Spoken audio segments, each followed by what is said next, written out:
large number of debates in the Wings of Fire fandom. Most of these revolve around shipping, such as the Glorybringer debate and the Keenterwatcher War, both of which I have covered. However, there is a large one that lurks in the shadows that we have an even more inconclusive answer to than most debates, as both sides may be right in canon. This happens to be the Animus magic debate. Do dragons literally lose their soul, or do they just lose their morality through a sense of superiority?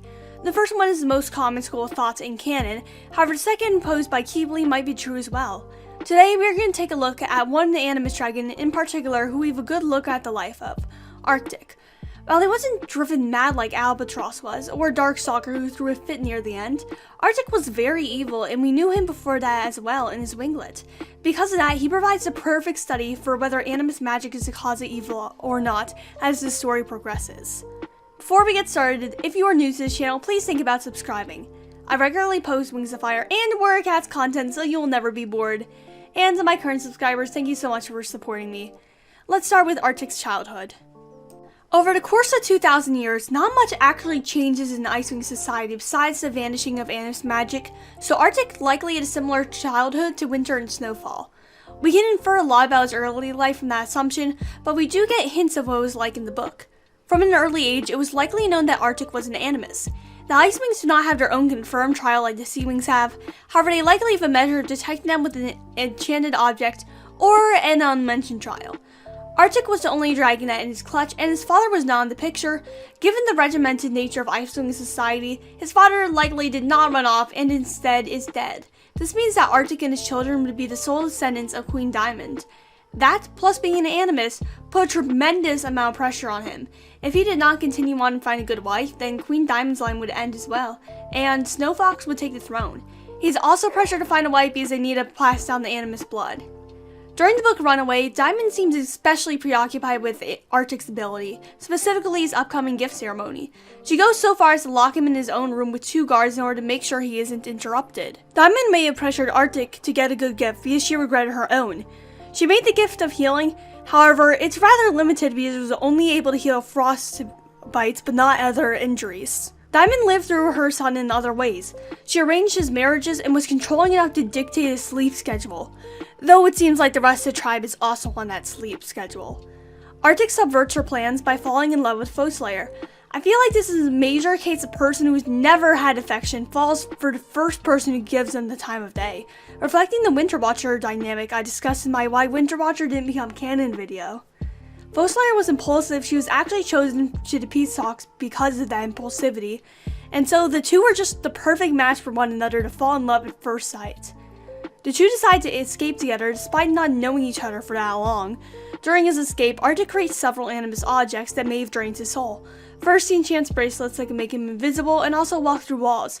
He also enchants spears to shoot down Icewings chasing him. Those enchantments may have damaged his soul a lot if we were going with the traditional soul equals mentality equals magic theory. However, the spear enchantments also would likely cause a lot of guilt for him for other reasons. He wasn't thinking at the time that the spears he enchanted would kill anyone. He just wanted a quick-term fix that would slow the dragons chasing them down, and didn't think through his wording. It wasn't just nameless Icewings who he killed either. He killed his training instructor as well, and following that he crippled the dragon he was set to marry. Arctic's marriage to Foeslayer is tumultuous to say the least. They still do very clearly love each other, however they constantly argue. Part of the reason why this may be is because there's a short dating period, if you can even call it dating. Both of them were incredibly impulsive to leave as they did, and their love at first sight was juvenile to say the least. If they had thought through their actions, if they had kept their relationship confined to future peace talks, maybe Arctic would not have killed the guards. Maybe we would have come to terms with departing from the Ice Kingdom and left it peacefully instead of being virtually banished, leaving with a clear mind. The secret keeping may be another reason why their relationship is subpar. Foeslayer knows she was perfectly sent to take away Arctic as her mother knew both of them were impulsive and Arctic would be looking for an escape. However, she does not tell Arctic as that would be confirming his worst fear that he had no free will in his own relationship, and the rumors about his relationship was right. This argument is so drastic that it causes Foeslayer to rip off her earring and it causes her to be captured by Diamond later in the book. Arctic has mixed relationships with his children. He projects onto his son Darkstalker like his mother did onto him. Initially, these are the fears that going to the Night Kingdom and his relationship with Foeslayer was a sunken cost, and Darkstalker was just a literal dragon form representation of it. It is proven wrong as Darkstalker is an Animus, however Arctic still projects. But this time it's all of his insecurities and deep-rooted fears about himself, that he's evil, that he's unloved. Darkstalker felt so hated by him that he felt it easy to believe his own father was behind his assassination attempt. Arctic's projection can be seen when he first finds out about Darkstalker's Animus powers. "How would you propose we leash him?" Arctic asked Foeslayer. Darkstalker saw the bubbling flashes of ideas in his mind, things he could enchant to keep his son under control. "Stop thinking what you're thinking," Darkstalker said quietly, dangerously. Arctic gave him a sharp look. "Stop listening to what I'm thinking." "You can't afford to lose your magic again," Darkstalker said. "It will destroy you. You'll end up like that seeming." "I know, I can see the holes in your soul." There was a twisted, genuine fear inside Arctic, which sort of surprised Darkstalker. Not only was Arctic more worried about his soul than Darkstalker as expected, but he also believed that Darkstalker could see how close he was to turning evil. Across the table, Whiteout nodded. "I had an apple like that once," she said ruefully. Foeslayer leaned towards Darkstalker. "If you can see the damage it's done to your father," she said, "doesn't that frighten you? Doesn't it want you to be careful?" "I'm not damaged," Arctic snarled, but internally he knew he was counting down all the times he'd used his magic. "It must be the magic I used from our escape from the Ice Kingdom, or the spell that keeps Mother's magic from working on me, but those enchantments were necessary. Will I really go mad if I use my power again?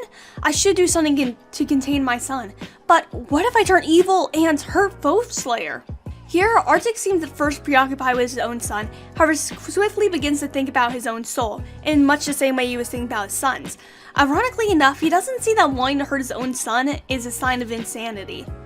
With his daughter, he parades her around similar to how his mother treated him. This is likely because she is the most Icewing of the two, and she, like hawks and craggy peaks, reminds him of home. Arctic is often described as homesick as he had no proper goodbyes from his homeland. He is also fairly isolated among the tribe, being the only Icewing and part of the tribe that they are going to war with.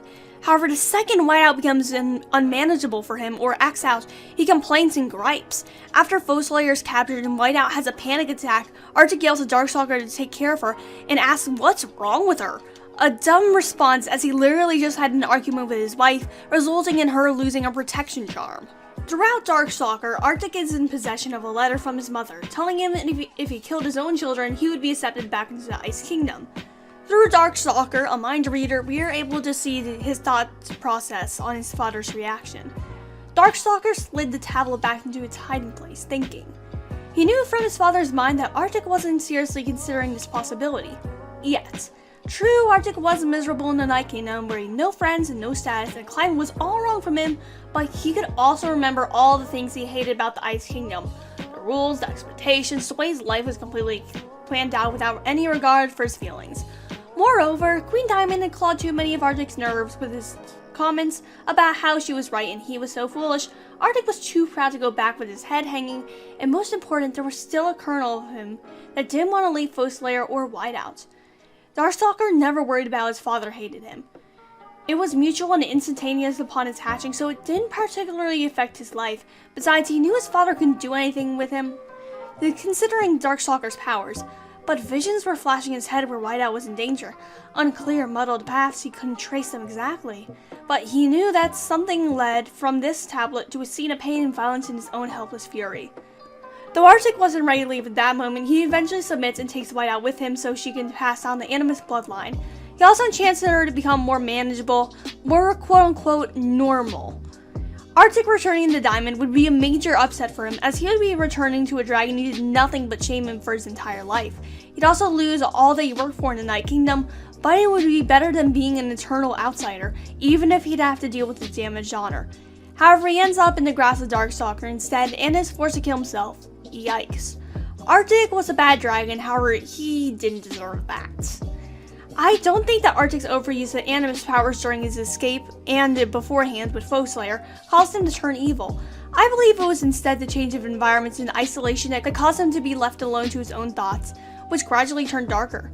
Arctic went from being a sheltered prince to a laughingstock of the Nightwing tribe, a whiplash that would be hard to get used to. Darkstalker was a representation of his troubles. Before he got his powers, he was a waste of space and a consequence of his actions, and after, he was a dark mirror of his own self, one that, as the book continued and Darkstalker became less mortal, became a clear mirror.